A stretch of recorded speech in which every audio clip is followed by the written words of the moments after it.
Good morning पोराव. आज आम्ही आलो आमच्या गावदेवीला नारळ फोडायला.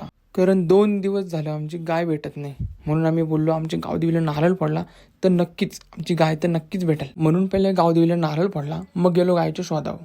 गायला शोधतो आमच्या खदानवर तर गाय दिसत नाही. दुसरी जनावर दिसतात पण आमची गाय काही दिसत नाही. काय बोलायचं आता, या खदान अख्खी चप्पा चप्पा छान मारायला घेतला आम्ही. मग गेलो आम्ही घरी. दुपारची वेळ झाली, बघितलं तर जुली तिच्या जागेवरती बसले. तिच्या डोक्याला काहीतरी लागलं, आलं चेपली होती. बोलो बसून दे. नंतर बुर्जीव आणि कोलंबी असा ताव मारला. मग गेलो फार्मात फॅनपीट करायला. पाऊसचा फॅनपीट करतात यो आणि यो. बघितलं ना, एक वायर जाईनी वर्षा. तर तुम्ही बघू शकता इथं लागला NSSचा कॅम्प. इथं भरते त्यांची शाळा. आला म्हणजे इथं त्यांचं सेशन बिशन काहीतरी होतं. त्या होता भाऊचा ना, वायर काय जात नव्हती. बोललो जाऊ दे. नंतर गेलो खाला. बोललो मूज भूक लागली, काहीतरी खाऊन येऊ दे. मग आम्ही आलो चायनीजवर, मी आणि छोटा पॅकेट आणि ही आपली दन्न.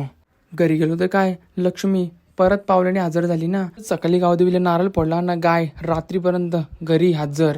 भाऊस बोलतो चला पॅनपीट करायला. दुपारी काय पॅनपीट झालं नाही, यांची वायरी टाकता जीव जात. बोललो चला पॅनपीट करून येऊ. यांचं चालेला काहीतरी बोलणं, मला काही इंटरेस्ट नव्हता म्हणून मी विषय सोडला. मग मी गेलो आमच्या फार्म हाऊसच्या दुसऱ्या साईडला. बघतो तर काय, एवढा गारवा होता की मी घरी जाऊन गपचूप झोपून घेतला.